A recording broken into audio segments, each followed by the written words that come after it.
पहला आपका जो दो पार्ट आते हैं, एक आपका आता है डेटा व्यू और दूसरा आपका होता है वेरिएबल व्यू।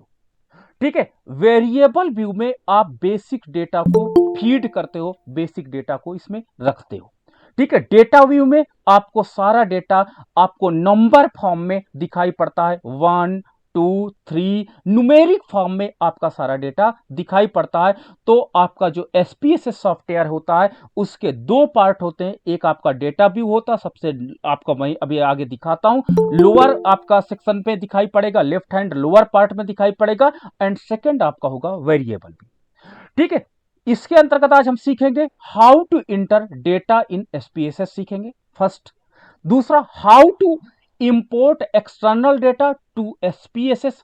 अगर आप गूगल फॉर्म के साथ, स्टूडेंट्स आप याद रखिएगा, इस समय नेचुरल जो आपके पास कोविड हुआ है, इस कोविड के कारण गूगल फॉर्म का इंपॉर्टेंस सबसे ज्यादा बढ़ गया है, और इस गूगल फॉर्म के माध्यम से आपको डेटा कलेक्शन करने में सबसे इजी गोइंग वे है, क्योंकि आपको जाना नहीं पड़ता और ईमेल के जरिए आप डेटा कलेक्शन कर सकते हैं। अगर आप रिक्वेस्ट करेंगे या आप मुझे ये कहेंगे कि नहीं सर गूगल फॉर्म पे भी क्वेश्चनर बनाना सिखा दीजिएगा, मैं जरूर सिखाऊंगा।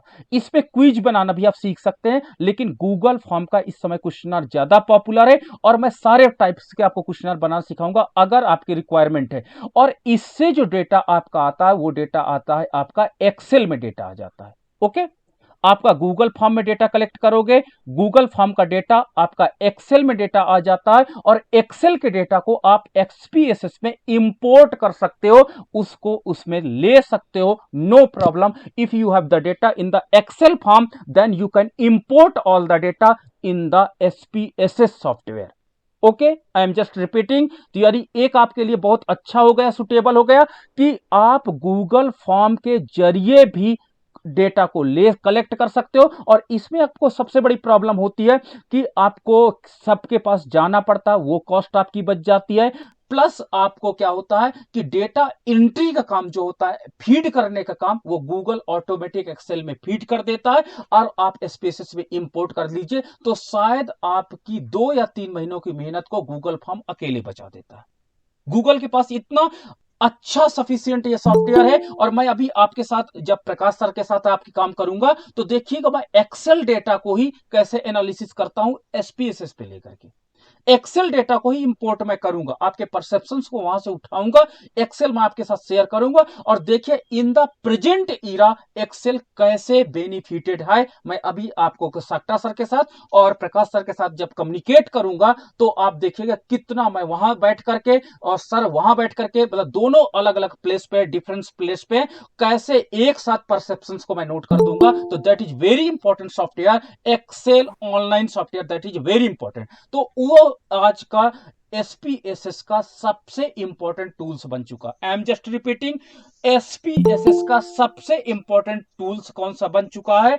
आपका गूगल फॉर्म एंड एक्सेल।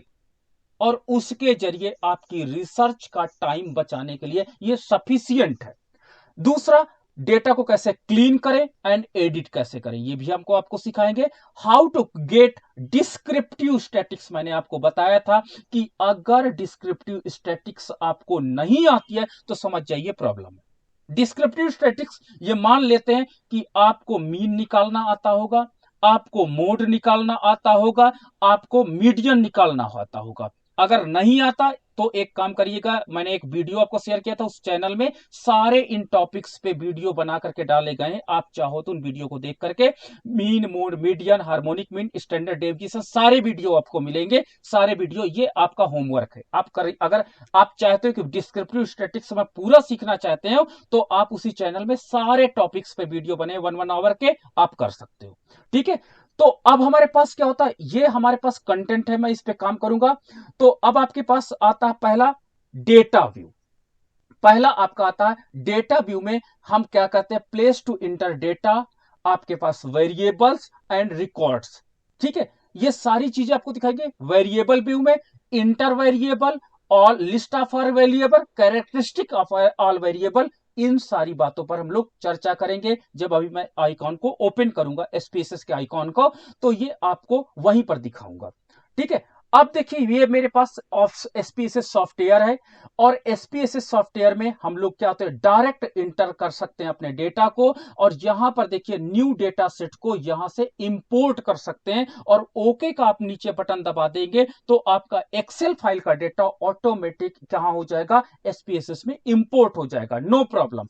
ठीक है, तो आगे हम बताते हैं कि अब इसको भी नहीं, हाँ ये देखिए आपके पास डेटा व्यू में देखिए डेटा व्यू का आइकन कुछ आपको एसपीएसएस का ऐसा दिखाई पड़ेगा। इसमें आप देखिए कॉलम वेरिएबल्स आपका है, ठीक है, आपके पास रोज वेरिएबल है, रोज केसेस हैं और अंडर डेटा व्यू में आप नीचे देख सकते हैं एक डेटा व्यू है आपका, आपका डेटा व्यू है एंड सेकंड आपका वेरिएबल व्यू है। और इन वेरिएबल व्यू में सबसे पहले आपको वर्क किस पे करना है, वेरिएबल व्यू पे। फर्स्ट हम किस पे काम करेंगे, वेरिएबल व्यू पे। Second we will work with data view. फिर हम डेटा व्यू में हमको ये एक्सेल एक प्रकार का दिखाई पड़ेगा, एक्सेल सीट टाइप का, और इस एक्सेल सीट टाइप पर हम लोग काम करेंगे, that is called data view. तो जब आप अपने डेटा को क्वेश्चनर को वेरिएबल व्यू में याद रखना आपका प्रश्नावली बनाई जाती है, प्रश्नावली को इसमें रखते हैं। मैं अभी आगे आपको सिखाऊंगा कैसे रखा जाता है प्रश्नावली को। सेकंड आपको डेटा व्यू में आपका पूरा डेटा दिखाई पड़ने लगता है और उस डेटा को ये कोड फॉर्म पे होता है 1 2 3 4 5 के फॉर्म पे, तो वो आपको दिखाई पड़ेगा। फिर मैं इस पे टैग का यूज करूंगा, टैग का यूज करने के बाद देखूंगा क्या आपके डेटा करेक्ट है। कभी कभी क्या होता है जो हम लोग डेटा भरते हैं वो एरर जनरेट कर देता है। हम लोग क्या करते हैं, भरना 1 था, गलती से 2 बार 1 दब गया तो क्या हो जाएगा, 11 हो जाएगा। तो वो सॉफ्टवेयर ऑटोमेटिक बता देगा कि आपका जो डेटा है यहां पे प्रॉब्लम कर रहा है। नाउ आपका जो इंटर करते हैं वेरिएबल, आप देखिए वेरिएबल व्यू पे हम आप बात करते हैं। सबसे पहले आपको काम किस पे करना है, वेरिएबल व्यू पे। तो क्लिक द विंडो, कहां पर, ये जो येलो आपको दिखाई पड़ रहा है नीचे आइकॉन, इसमें आपको क्या करना है, क्लिक द विंडो, इस पर क्लिक करना है। तो आपके पास ये आपके पास आइकॉन खुल जाएगा और इसमें सबसे पहले पार्ट आपका होता है टाइप्स वेरिएबल नेम। देखिए यहां पर सबसे पहले आपका वेरिएबल नेम आता है, सबसे पहले वेरिएबल नेम। और वेरिएबल नेम में सबसे इंपॉर्टेंट पॉइंट यह है कि आपको इसको शॉर्ट फॉर्म पे कुछ कोड में लिखना होगा। कोड में लिखने का मतलब यह होता है बिल्कुल शॉर्ट फॉर्म पे लिखना होगा। जैसे मुझे लिखना है कि क्वालिटी ऑफ हायर एजुकेशन, तो क्वालिटी तो मैं क्वालिटी HE कर लूंगा, लेकिन आपस में कोई स्पेस नहीं होना चाहिए। ठीक है, आप कैपिटल में भी लिख सकते हैं, आप स्मॉल में भी लिख सकते हैं, लेकिन इसके बीच अगर आप स्पेस दे दोगे तो नेम का इनकरेक्ट बताएगा, एरर जनरेट कर देगा सॉफ्टवेयर। तो आपका नेम में कोई भी स्पेस नहीं होना चाहिए, यानी इसका इंपॉर्टेंट पार्ट है कि नो स्पेस, कोई स्पेस इसमें नहीं होना चाहिए। दूसरा आपका पास आता ने आपका टाइप्स ऑफ न्यूमेरिक या स्ट्रिंग। आपका जो डेटा है वो न्यूमेरिक है कि आप नंबर में रखना चाहते हो कि किसी का नाम लिखना चाहते हो, तो सेकंड में आपको वो काम करना है। ठीक है, थर्ड विथ है आपका, कितने आपका विथ है, और इसमें देखिए ये ऑटो विथ आपका ऑटो भर जाएगा। आपका डेसिमल जो आपका पहला दूसरा फिल करना है, तीसरा और चौथा ऑटो फिल हो जाएगा। आप चाहिए तो उसको इंटरफेयर मत करिएगा। और अगला पॉइंट आपका आ जाता है लेबल, और लेबल आपका है डिस्क्रिप्शन ऑफ द वेरिएबल। इसमें उठा करके आप अपना पूरा प्रश्न ही रखेंगे, जो भी प्रश्न आपने बनाया है, जो क्वेश्चनर आपने सेट किया है, उस प्राइमरी डेटा का क्वेश्चनर को आपको इसमें सारा फिल करना पड़ेगा। दैट इज कहां पे फिल करना पड़ेगा, in the label column, label column में आपको रखना पड़ेगा। अगला आपके पास पॉइंट आता है वेरिएबल्स में, और इस वेरिएबल्स में आपको फिल करना पड़ेगा कि क्या आपका वैल्यूज है, 1 2 वैल्यूज को हम बात करेंगे, तो वैल्यूज को अभी मैं फिट करके दिखाऊंगा। तो आपका इंटर वेरिएबल आइकॉन में ये इंपॉर्टेंट चीज है, और इनको फिल करने के बाद ही आप डेटा व्यू पार्ट में आएंगे और वहां पर डेटा 1 2 3 फॉर्म पे जो भी आपने कोड किया है उस कोडिंग डेटा को वहां पर पुट करेंगे। तो ये आपने देखिए कि सबसे पहले वर्क किसके साथ करना है, सबसे पहले आपको कम करना वेरिएबल, आपका इंटर वेरिएबल मेथड में आपको प्रयोग करना, फिर आपको सेकंड में जाना है डेटा व्यू में, ये पॉइंट आपको नोट करना है। नाउ अब देखिए जो आपके पास मैंने यहां पर बोला नहीं कि वैल्यूज को कैसे रखना है, जो यहां पर अभी बहुत छोटा था, तो जब वैल्यूज में आप क्लिक करेंगे तो देखिए ऊपर आपका आता है वैल्यू और नीचे आता है लेवल। ठीक है, फर्स्ट आपका आता है वैल्यू और सेकंड आता है लेबल। वैल्यू हरदम न्यूमेरिक फॉर्म में होगा, ये पॉइंट आप याद रखिएगा कि वैल्यूज आपको कोड में रखना पड़ेगा, 1 2 3 4 5 जो भी आपने कोड असाइंड किया है। ठीक है, जैसे मेल के लिए मैंने 1 कहा कि 1 for male and 2 for female. ठीक है, 2 फॉर फीमेल, तो मैंने न्यूमेरिक वैल्यू दे दिया है, तो वैल्यू क्या रखूंगा 1, और यहां पे लेबल में क्या लिख दूंगा मेल। और मेल लिखने के बाद आपका ये ऐड बटन एक्टिव हो जाएगा, और ऐड बटन एक्टिव हो जाते जैसे इसको क्लिक करूंगा तो आपको इस प्रकार से ये आपका डेटा जो आपका वेरिएबल है वो वैल्यूज फीड हो जाएंगी। अब ये वन सॉफ्टवेयर क्या करेगा, जहां पर भी इस टैब में 1 रहेगा, आपका पहला वेरिएबल में 1 रहेगा, उसको मेल रीड करेगा और दूसरा फीमेल रीड करेगा। ठीक है, दोनों को बाइफरकेट कर देगा कोड के बेस पे। तो यहां पर हम ये लोग क्या करेंगे, ये वैल्यू लेबल को आपको देखना होगा। अगला पॉइंट, अब हमारे पास देखिए डेटा व्यू पे आ जाते हैं। डेटा व्यू पर हमने क्या किया, डेटा को हमने फिल किया। ठीक है, डेटा को हमने फिल किया, और हमने इसमें क्या किया कि जिन डेटा को आपने, जैसे आपके पास जो भी आईडीज है 1 2 3 फॉर्म पे, उन आईडीज को रखते हैं। साइंस में आप देखिए, साइंस के साथ एक समस्या होती है कि साइंस वेरिएबल व्यू में आपको कोई काम नहीं करना, आपको केवल डेटा व्यू में काम करना। वेरिएबल व्यू में केवल और केवल आपको यहां पर लेवल पे लिख देना है टेम्परेचर। जैसे आपने टेम्परेचर पे काम किया, साइंस स्टूडेंट, ठीक है, आपको नेम पर रख दीजिएगा टेम्परेचर, आप जिसका टेम्परेचर पे आप काम कर रहे हैं जो भी चीज है, और लेबल, 2 कॉलम आपके भरना। वैल्यूज पे आपको कुछ नहीं फिल करना। साइंस स्टूडेंट वैल्यूज पे ये सारे कॉलम, ये 2 आपके आइकॉन जो बॉक्स हैं, ये साइंस स्टूडेंट नहीं बनाएंगे, ओनली आर्ट्स स्टूडेंट्स बनाएंगे। ठीक है, आर्ट्स या social science students. Science student केवल लेवल तक अपना डेटा फिल करेंगे, क्वेश्चन को फिल करेंगे, और उसके बाद वैल्यूज में डायरेक्ट वैल्यूज रखेंगे। तो देखिए यहां पर टेम्परेचर है, इसका हमने कोई वैल्यू जनरेट नहीं किया, टेम्परेचर है, और इस टेम्परेचर को, फ़ारेनहाइट टेम्परेचर को एज इट इज सॉफ्टवेयर में हमने पुट कर दिया, फिल कर दिया एज इट इज, हमने इसमें कोई चेंज नहीं किया है।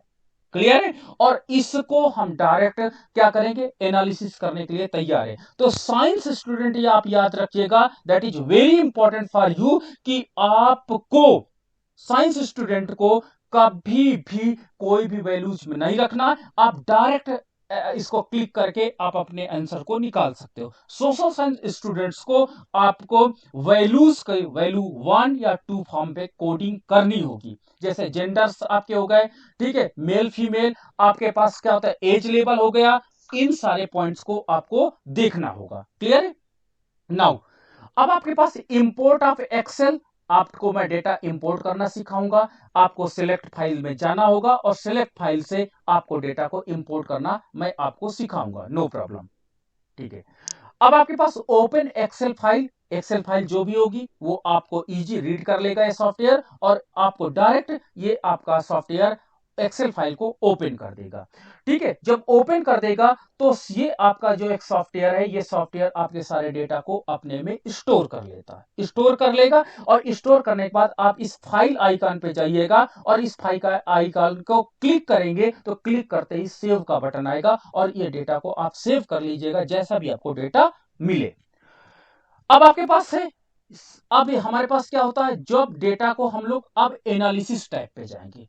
ठीक है, अब आपका डेटा रेडी है किसके लिए, एनालिसिस करने के लिए। ठीक है, डेटा एनालिसिस के लिए रेडी है। अब मैं आपको टाइप की विषय में बात बता दूं। देखिए, इसमें सबसे पहला पार्ट आपका फाइल होता है, यहां पर सेव, सेव एज, और कई ऑप्शन हो गए, अभी हम देखेंगे। डेटा को अगर आप एडिट करना चाहो तो ये एडिट ऑप्शन है। आप व्यूज देखना चाहो, ठीक है, डेटा ट्रांसफॉर्म, डेटा को कभी ट्रांसफॉर्म करना पड़ता है, चेंज करना पड़ता है, तो वो हम आपको सिखाएंगे। बट इन सबसे ज्यादा इंपॉर्टेंट आपका पार्ट हो जाता है analyse, that is very important part हो जाता है। और यही पूरी स्टैटिक्स की बुक है, पूरी सांख्यिकी की बुक है। और इस स्टैटिक्स की बुक में जिस ऑप्शन को आप क्लिक कर दोगे वो ऑप्शन आपका काम करने लगेगा।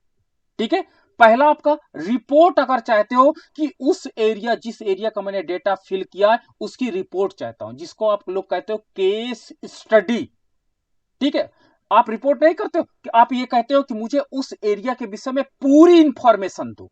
तो ये पूरी इंफॉर्मेशन एक ही आपको क्लिक में प्रदान कर देगा कि वहां मेल कितने हैं, फीमेल कितने हैं, मेल कितने पढ़े लिखे हैं, यानी आप कह सकते हो कि सोशियो इकोनॉमिक डेटा आपको एक क्लिक में ही मिल जाएगा रिपोर्ट टैब में जाने के बाद। दूसरा आपका देखिए डिस्क्रिप्टिव स्टैटिक्स है। डिस्क्रिप्टिव स्टैटिक्स से आगे आप देखिए लाइट येरो, आपका एरो काम कर रहा है। लाइट आपके पास एरो का मतलब होता है इसके अंतर्गत मीन मोड मीडियन सारे टाइप काम करेंगे जब इसको मैं आगे क्लिक करूंगा, और पूरा का पूरा डिस्क्रिप्टिव स्टैटिक्स इस टाइप को क्लिक करने के बाद आपको मिल जाएगा। ठीक है, mean mode median standard deviation सारी एक वन क्लिक में आपको मिल जाएगा, आपको ऑटो यहां फीड है सारा। थर्ड आपके पास है टेबल जनरेट करना। टेबल जनरेट करना चाहते हो आप अपनी मनपसंद का, कि जेंडर वाइज उनका एजुकेशन के लेवल को लेकर के हम टेबल जनरेट करना चाहते हैं, तो ये टेबल जनरेट हो जाएगी, नो प्रॉब्लम। अब आपके पास आ जाता है कंपेयर मीन। कंपेयर मीन की मैं बात करता हूं, तो कंपेयर मीन ही आपका टी टेस्ट होता है, स्मॉल से लिखा जाता है। एंड कंपेयर मीन के अंतर्गत मैं आपको मीन कंपेयर करना सिखाऊंगा, यहां पे आपको ईटा टेस्ट सिखाऊंगा, आपको एनोवा सिखाऊंगा, आपको इंडिपेंडेंट टी टेस्ट सिखाऊंगा, आपको कंपेयर टी टेस्ट सिखाऊंगा, और उनका सिग्निफिकेंस लेवल निकालना सिखाऊंगा। तो आप कहां से सीखोगे? कंपेयर मीन से सीखोगे। ओके, याद रखना टी टेस्ट निकालने के लिए आपको सबसे यूजफुल टाइप आपका होगा दैट इज कंपेयर मीन। और आपको मैंने एक बात की थी, 2 way ANOVA, 3 way ANOVA and ANCOVA and MANCOVA, आप जनरल लीनियर मॉडल, एक मिनट जस्ट, हाँ ये आपको दिखाई पड़ने लगा होगा। जनरल लीनियर मॉडल से, जनरल लीनियर मॉडल के माध्यम से मैं आपको एनोवा न 2 way ANOVA, 3 way ANOVA, ANCOVA, मनको, ये आप याद रखना। कोई पीएचडी स्कॉलर अगर ये दो टाइप के विषय में ही जानकारी प्राप्त कर ले तो शायद एक बेस्ट रिसर्चर कहलाएगा। केवल आप कंपेयर मीन करना सीख लीजिए एंड जनरल लीनियर मॉडल्स आप कैलकुलेट करना सीख लीजिए, दैट इज सफिशियंट फॉर एक बेस्ट रिसर्च पेपर के लिए। शायद ये दो टाइप बहुत आपकी इंपॉर्टेंट हो जाएंगे। अगर आपकी दो में इसमें महारत आपको हासिल हो गई तो केवल मैं 2 पे मैं बात कर रहा हूं, केवल देखिए है इतने ढेर सारे आपके पास, बट इफ यू आर, आपके पास क्या होता, अगर आप सुटेबल हो और कंपेयर मीन को, जनरल लीनियर मॉडल को आप सीख गए तो शायद ये आपके थीसिस के लिए सफिशिएंट हो जाएगा। ठीक है, लेकिन याद रखने नॉलेज को कभी अंत नहीं होता। आपके स्टैंडर्ड से स्टैंडर्ड मॉडल आपके पास, जनरलाइज लीनियर मॉडल आप सीखोगे। ठीक है, मिक्स्ड मॉडल आप बनाना इसी से सीखोगे। और सबसे इंपॉर्टेंट आपने सुना होगा कोरिलेशन। ठीक है, नॉर्मली अगर मैं आपसे प्रश्न पूछूं कि कोरिलेशन कितने प्रकार का होता, तो आपका आंसर होगा कि सर एक कार्ल पियर्सन का एंड एक स्पीयरमैन का। ठीक है, एक आपका नॉर्मल कोरिलेशन एंड आपका एक होता है आपका रैंक कोरिलेशन, ठीक है, स्पीयरमैन का। लेकिन इसमें 4 या 5 प्रकार के आपको कोरिलेशन मैं करना सिखा दूंगा, और ये टाइप सबसे ज्यादा इंपॉर्टेंट होता है एजुकेशन के फील्ड के लोगों के लिए। जैसे आपके यहां BEd department, MEd department work करता होगा, तो वहां के लोग सबसे ज्यादा कोरिलेशन टाइप का यूज करते हैं, और उसमें जितने प्रकार के कोरिलेशन होते हैं उनको हम लोग कैलकुलेट करते हैं। तो आप ये समझ जाइए कि कोरिलेशन जो आपका पार्ट होता है that is very important part in the social science research and even science research. Science research में भी बहुत इंपॉर्टेंट हो जाता। अब आपकी बात आती है रिग्रेशन मॉडल की। रिग्रेशन मॉडल में कई प्रकार का रिग्रेशन मॉडल होता है। देखिए आगे एरो बना, मतलब इसके अंतर्गत है आपका linear regression model. Linear regression model का मतलब होता है जब दो वेरिएबल के बीच में रिलेशनशिप निकाला जाता तो लीनियर रिग्रेशन मॉडल कहलाएगा।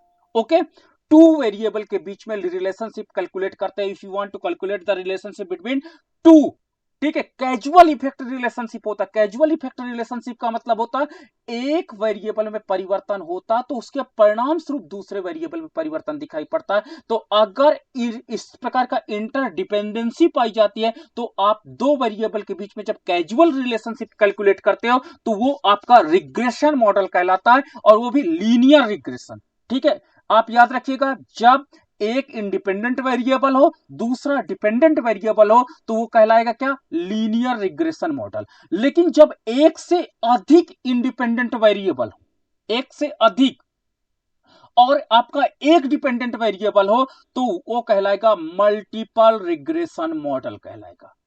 ठीक है, मैं दोनों आपको करना सिखाऊंगा क्योंकि सबसे ज्यादा स्टैंडर्ड वैल्यू ये देता है multiple regression and linear regression model. ये कैसे कैलकुलेट होते हैं हम लोग रिग्रेशन मॉडल के इस टाइप के अंतर्गत सीखेंगे। और अगर ये आपका बहुत बड़ा कॉन्सेप्ट है, इसके अंतर्गत आपका ग्राफ सीखना, नॉर्मल प्रोबेबिलिटी कर्व सीखना, इवन मैं पॉलिटिकल साइंस के डेटा में भी इस प्रकार का डेटा एनालिसिस करके दिखाऊंगा आपको। फिर लॉग लीनियर, आपने बोला ना प्रोबेबिलिटी मॉडल का जमाना है। प्रोबेबिलिटी मॉडल आप कहते हो ना कि सर कोई भी घटना होने और कोई भी घटना न होने के बीच की प्रोबेबिलिटी का एक मॉडल बनाइए। चलिए मैं आपको बता दूंगा। कोविड वैक्सीन लग रही सबको, कोविड वैक्सीन के सफल और असफल होने का आपने डेटा देखा होगा कि कुछ लोग कह रहे हैं कि 90% कारगर है ना, 90% कारगर है, 80% कारगर है। ठीक है, ये कैसे बताया जाता है ये कारगर, ये लॉग लीनियर मॉडल आपका बताता है।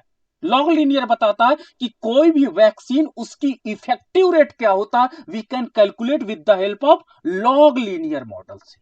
ओके, ठीक है, लॉग लीनियर हम जान गए। ठीक है, न्यूट्रल नेटवर्क्स क्लासीफाई, हम पूरा डेटा को क्लासिफिकेशन करेंगे। ठीक है, डायमेंशन रिडक्शन करेंगे अपवर्ड या डाउनवर्ड। और सबसे यहां पे इंपॉर्टेंट और आज मैं आपको सिखाऊंगा स्केल।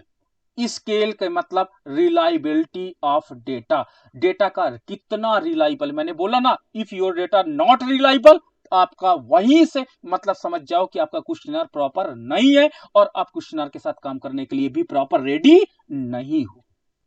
ठीक है, तो स्केल के अंतर्गत याद रखना, मैं सारे टाइप आपको बता दे रहा हूं, कल को आपको कंफ्यूजन नहीं होना चाहिए। स्केल के अंतर्गत डेटा रिलायबल है कि नहीं, इस पर हम लोग जानकारी प्राप्त करेंगे कि डेटा इज रिलायबल और नॉट। और रिलायबिलिटी वहां पर इंपॉर्टेंट हो जाती है जहां पर आपको ये होता है कि क्या मेरी थीसिस बेस्ट है या नहीं बेस्ट। तो उसमें एक लाइन आपको सर्च किया जाता है, कोई भी सुपरवाइजर या इंटरव्यू का प्रोफेसर सर्च करता है कि पहले आप मुझे बताइए what is the reliability of the data and what is the validity of the data. सबसे पहले कोई भी इंटरव्यू का प्रश्न होगा आपकी थीसिस से या आपके रिसर्च रिपोर्ट से कि इसकी रिलायबिलिटी की रिपोर्ट दीजिए हमको, तब मैं आगे चेक करूंगा कि डेटा प्रॉपर है नहीं। तो यहां पे कोफिन अल्फा का मैं प्रयोग करूंगा और इसमें कई प्रकार की रिलायबिलिटी निकालूंगा और उसको एक्सप्लेन करना भी आपके साथ दिखाऊंगा कैसे उसको एक्सप्लेन किया जाता है, तो वो रिलायबिलिटी ऑफ डेटा होगा। अब आपके पास आता है यहां से देखिए नॉन पैरामेट्रिक टेस्ट। ये ऊपर के जितने थे ये ऊपर के सारे पैरामीट्रिक टेस्ट थे जिनका कोई ना कोई एक पर्टिकुलर पैरामीटर है, लेकिन कभी कभी लाइफ में कुछ चीजों के पैरामीटर्स नहीं होते हैं। ठीक है, जिनको पैरामीटर में आप मेजरमेंट नहीं कर सकते हो तो वो कहलाता है आपके पास क्या, नॉन पैरामीट्रिक टेस्ट कहलाते हैं। और नॉन पैरामीट्रिक टेस्ट में यही एक समस्या आ जाती है कि जब किसी का पैरामीटर नहीं होता है, ठीक है, तो वहां पर नॉन पैरामीट्रिक टेस्ट लगाए जाते हैं। ठीक है, तो नॉन पैरामीट्रिक टेस्ट भी मैं आपको थोड़े बहुत सिखाऊंगा, जैसे आपके पास कुछ टेस्ट हैं जो इसमें हम लोग सीखेंगे।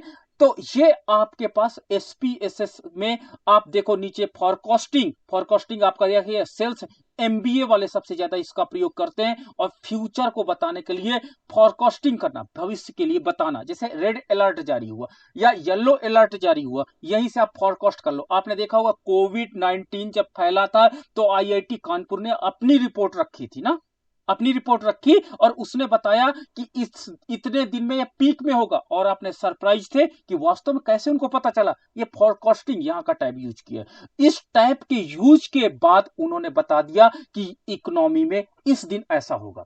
ठीक है, सर्वाइवल, ठीक है, मल्टीपल रिस्पॉन्स, कई रिस्पॉन्स जब आपको मिलने लगते हैं तो उनको हम रिपोर्ट करते हैं। मिसिंग वैल्यू एनालिसिस, देखिए that is very best type. ये आपका होता है आपके पास जो मिसिंग वैल्यूज होती हैं, लोग आंसर नहीं देना पसंद करते। ठीक है, मैं आपसे ही पूछ लूं, एक काम करिए ये बताइए कि आपके घर में मनी कितनी है, तो आप कहोगे सर प्लीज ये क्वेश्चन मत पूछिए। ठीक है, आपने कहा इस पे मैं रिस्पॉन्स नहीं करना चाहती हूं।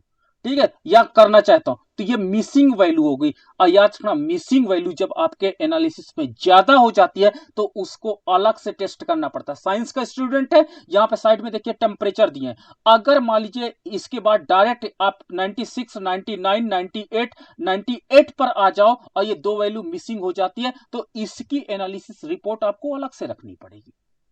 ठीक है, तो आपके पास जितनी मिसिंग वैल्यू, और सबसे ज्यादा मिसिंग वैल्यू कहां पर आती है, सोशल साइंस रिसर्च में। तो सोशल साइंस रिसर्च जो होता है वो आपको मिसिंग वैल्यू ज्यादा जनरेट करता। आप घर रिस्पॉन्डेंट गए, रैंडम सेलेक्ट किया, रैंडम सेलेक्ट करने के बाद जिस हाउस होल्ड को आपने सेलेक्ट किया वहां ताला लगा था।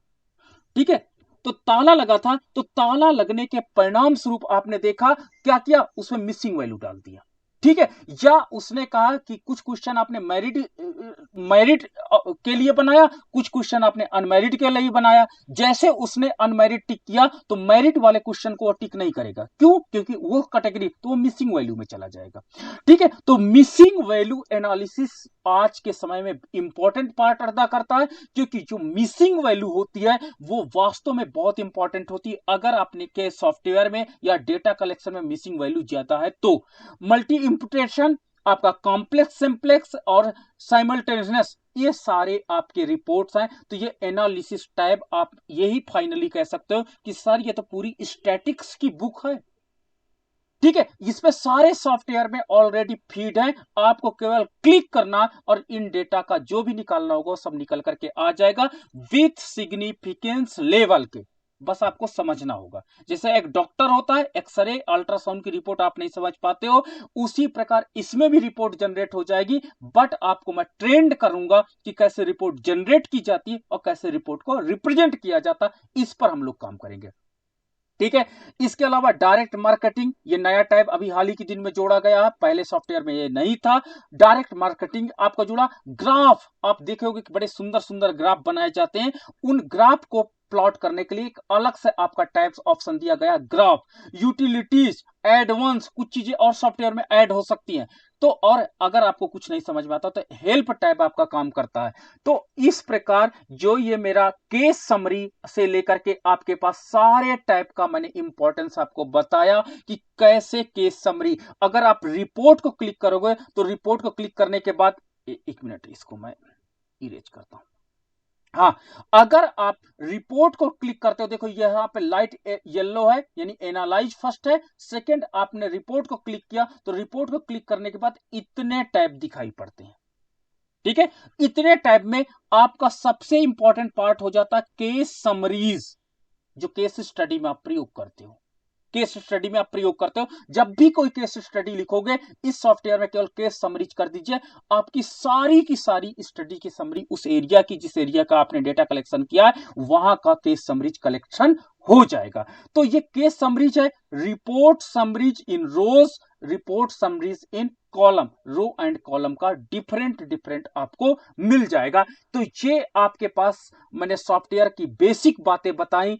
ठीक है, अब आपको देखिए, जैसे आपने केस प्रोसेसिंग समरी का टैब बटन दबाते हो तो आपके पास ऐसा कुछ रिजल्ट टैब आता है।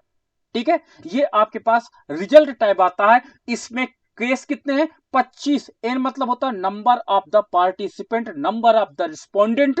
ठीक है, जिनसे हमने इंटरव्यू किया, जिनसे हमने क्या किया, क्वेश्चनर को फिल कराया, वो नंबर ऑफ द क्या होते, ये पर्संस है, रिस्पोंडेंट्स है। और देखिए यहां पर कोई मिसिंग वैल्यू नहीं है, मतलब कि जितने रिस्पोंडेंट्स को हमने गए इंटरव्यू करने, जितने को हमने सैंपलिंग किया था वो सारे सैंपलिंग में हमको मिल गए हैं, अतः मुझे कोई प्रॉब्लम नहीं है और सभी कोई मिसिंग वैल्यू नहीं है। इसलिए देखिए आपको सभी जगह 100% दिखाई पड़ रहा है, 100% दिखाई पड़ रहा, कोई एक्सक्लूडेड नहीं है, सारे इंक्लूडेड है और टोटल परसेंटेज आपका 100% आ रहा, तो ये रिपोर्ट आपकी हो जाती है। अब आपके पास केस समरी में आप देखिए, जो ये केस समरीज होती है, इस केस समरी में आपके पास सारे परसेप्शंस यहां पे दिखाए जाते हैं। लेकिन इसमें थोड़ी सी एक प्रॉब्लम ये है कि इनको मैं थोड़ा सा अपने फॉर्म पे ले लूंगा, क्योंकि इसमें साइंस का डेटा और आर्ट्स का डेटा मिक्स है, इसलिए आपको समझने में थोड़ी सी प्रॉब्लम होगी। तो मैं आपको अलग अलग लेकर के काम करूंगा, अभी जब प्रैक्टिकल करके दिखाऊंगा तब आपके लिए इंपॉर्टेंट आपका हो जाएगा। बेसिक स्टैटिक एनालिसिस में आप डिस्क्रिप्टिव स्टैटिक एनालिसिस सभी को करना, कोई भी व्यक्ति अगर वो थीसिस पे काम कर रहा है, रिसर्च पेपर पे काम कर रहा है, प्रोजेक्ट पे काम कर रहा है, तो उसको डिस्क्रिप्टिव स्टैटिक्स आना इंपॉर्टेंट है। और ये हम लोग डिस्क्रिप्टिव स्टैटिक्स आपको पूरी चीज इसमें दिखाएंगे, आगे प्रैक्टिकल करके दिखाते हैं, सिखाएंगे। ठीक है, डिस्क्रिप्टिव स्टैटिक्स आइकॉन को जब हम क्लिक करते हैं, देखिए ये येलो पार्ट है, जब डिस्क्रिप्टिव स्टैटिक्स को हम लोग क्लिक करते हैं तो क्लिक करने के बाद हमारे पास कितने ऑप्शंस आ जाते हैं, फ्रीक्वेंसीज, आवृत्तियां पता चल जाती हैं। मान लीजिए फीमेल कितने हैं ये बता देगा, मेल कितने हैं ये बता देगा, मेल फीमेल में कितने पढ़े लिखे हैं ये बताएगा। डिस्क्रिप्टिव, एक्सप्लोर, और सबसे ज्यादा आप लोग प्रयोग करते हो क्रॉस टेबुलेशन का। क्रॉस टेबुलेशन का सबसे ज्यादा प्रयोग किया जाता है कि कितनी महिलाएं, ठीक है, वैक्सीन लगाई, कितनी महिलाएं वैक्सीन नहीं लगाएं, कितने पुरुष लगाए, तो ये क्रॉस टेबुलेशन है। लेकिन मैं आपको यहां पर सिग्निफिकेंस लेवल भी निकालना आपको सिखाऊंगा कि क्या क्रॉस टेबुलेशन का सिग्निफिकेंस लेवल होता, मैं वो भी आपको करना सिखा दूंगा। तो इस प्रकार इतने, जब आप डिस्क्रिप्टिव स्टैटिक्स को आप क्लिक करते हो तो इतनी चीजें आप कैलकुलेट कर सकते हो। इसी के बाद आपके पास जैसे फ्रीक्वेंसीज को इसने कैलकुलेट करना सिखाया, फ्रीक्वेंसीज को कैलकुलेट कर सकते हैं। और फ्रीक्वेंसीज को जब कैलकुलेट करते हैं तो इसमें आपको रेंज पता चल जाता है, मिनिमम मैक्सिमम पता चल जाता है, और इसके बाद मीन का वैल्यू पता चल जाता है, स्टैंडर्ड डेविएशन का पता चल जाता है, वेरिएंस का पता चल जाता है, एंड स्क्यूनेस का पता चल जाता है। ये सारी चीजें यहां पर निकलकर रिपोर्ट में आ जाती हैं और इनको हम एक्सप्लेन करना आपके साथ सिखाएंगे। तो ये ऑटोमेटिक सॉफ्टवेयर जनरेट करके सारी डिस्क्रिप्टिव स्टैटिक्स निकाल करके आपको देगा, इवन सोशल साइंस में, इवन आर्ट्स में, और आपका साइंस में, तीनों के लिए आपका ये सेम टाइप काम करेगा। डिस्क्रिप्टिव स्टैटिक्स जो भी आप चाहेंगे रिपोर्ट आसानी से इजी गोइंग कैलकुलेट कर सकते हैं। नाउ आपने देखा होगा हिस्टोग्राम, हिस्टोग्राम ऑटोमेटिक जनरेट करेगा कौन, आपका एसपीएसएस सॉफ्टवेयर। और हिस्टोग्राम से आपको पता चल जाएगा कि ये नॉर्मली डिस्ट्रीब्यूटेड है डेटा या नॉर्मली डिस्ट्रीब्यूटेड डेटा नहीं है, इससे हमको पता चल जाएगा। तो एज का यहां पर निकाला गया हिस्टोग्राम कि सबसे ज्यादा, देखिए यहां पर 0 ईयर से कम को हमने रिस्पोंडेंट को नहीं लिया, 0 से लेकर के 20 तक का ये जो आपका फ्रीक्वेंसी है, 20 साल तक के दो आपके पार्टिसिपेंट्स हैं, आपका यहां 10 से लेकर के 0 के बीच का एक है, और सबसे ज्यादा आपका 40 से लेकर के 50 तक के सबसे ज्यादा रिस्पोंडेंट है। तो ये आपका हिस्टोग्राम बता रहा है कि आपका जो रिस्पोंडेंट है प्राइमरी डेटा का, उसका प्लॉटेशन बता रहा है कि सबसे ज्यादा रिस्पोंडेंट आपके पास 40 एज ग्रुप के हैं, और आपके पास कम आपके 0 से 10, एंड आपका यहां पे 70 से लेकर के 90 के एज ग्रुप वाले सबसे कम रिस्पोंडेंट आप यहां पर दे सकते हैं, ये देख सकते हैं। तो अब ये इसका अगर हम बॉक्स प्लॉट करें तो बॉक्स प्लॉट कुछ हमको ऐसा मिलेगा इस डेटा का। अब हिस्टोग्राफ क्या होता है, duration of stay. Duration of stay का मतलब होता है कि ये प्लॉटेशन कभी कभी ये नहीं आवश्यक है कि देखिए आपके पास जो बीच में वहीं पर ज्यादा आपके पास बिखराव हो, ठीक है, बल्कि ये किनारे में भी बिखराव बहुत अधिक हो सकता है, जो डिस्ट्रीब्यूशन है किनारे पर बहुत ज्यादा हो सकता है। तो ये भी इंपॉर्टेंट है, और इसको अगर बॉक्स प्लॉट में आप प्लॉट करेंगे तो ये भी आपका इस तरह कुछ डेटा दिखाई पड़ता है। अब आपके पास जो हमने आपके साथ डिस्कस किया, ये बेसिक